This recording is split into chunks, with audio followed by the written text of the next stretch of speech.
Manalig ka sa salita ni Jesus. Ito'y milagroso. Ako po si Father Fiel Pareha at ito po ang ating segment, ang Daily Devotion, na kung saan tayo po ay magdarasal, magbabasa at magninilay kasama ng salita ng Diyos sa buong taon. Manalangin tayo. Sa ngalan ng Ama, ng Anak at ng Espiritu Santo. Amen.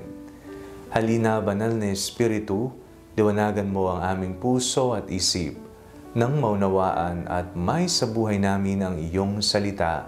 Amen. Our Bible passage for today is from the Gospel of St. Luke chapter 7, verses 1 to 10, and I read it for you.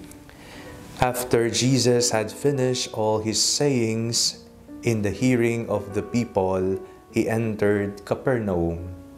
A centurion there had a slave whom he valued highly, and who was ill and close to death. When he heard about Jesus, he sent some Jewish elders to him, asking him to come and heal his slave.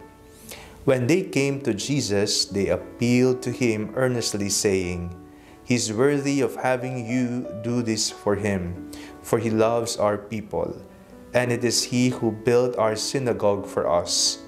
And Jesus went with them.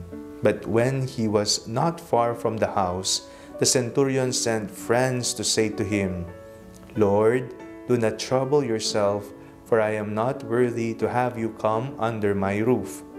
Therefore I did not presume to come to you, but only speak the word, and let my servant be healed.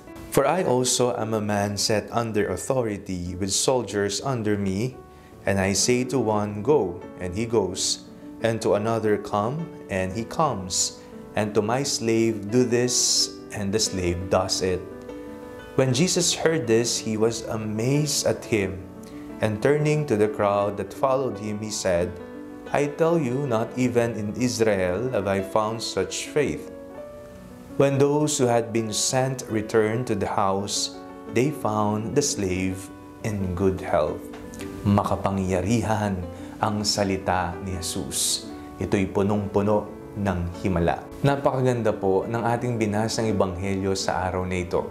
Ito po'y nagpapatunay na sa salita ni Jesus, makapangyayari ang lahat. Mayroon pong isang senturyon na lumapit sa ating Panginoong Jesucristo at nagwikang, "Sana pagalingin po ninyo ang aking alipin sapagkat siya ay may sakit." Pero medyo nahiya itong leader na ito. Ang sabi, "Panginoon, hindi ako karapat-dapat na magpatuloy sa iyo.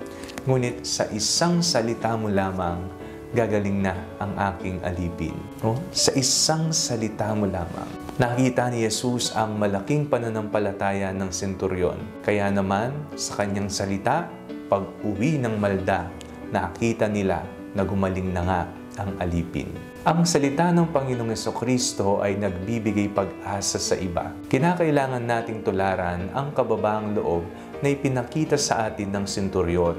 Sa harapan ng dakilang pagmamahal ng Panginoong Jesucristo, hindi ba't nakapanliliit ito?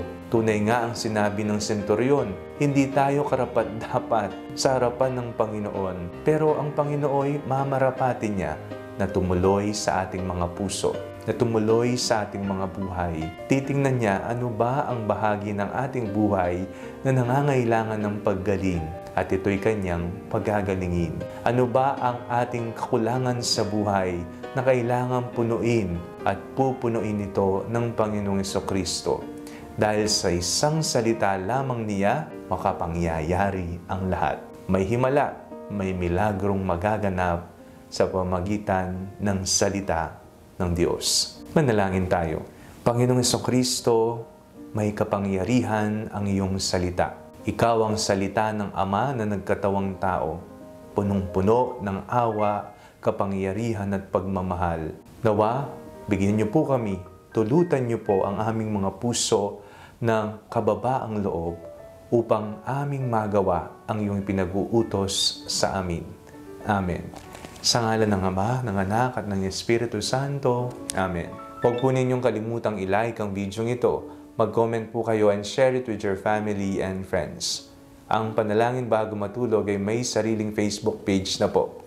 Huwag niyo pong kakalimutang mag-like at mag-follow dito, and do not forget to subscribe to our YouTube channel. I-click niyo lamang po ang link na nasa description ng video ito. O kaya naman po, just search Father Fiel Pareha. God bless you po.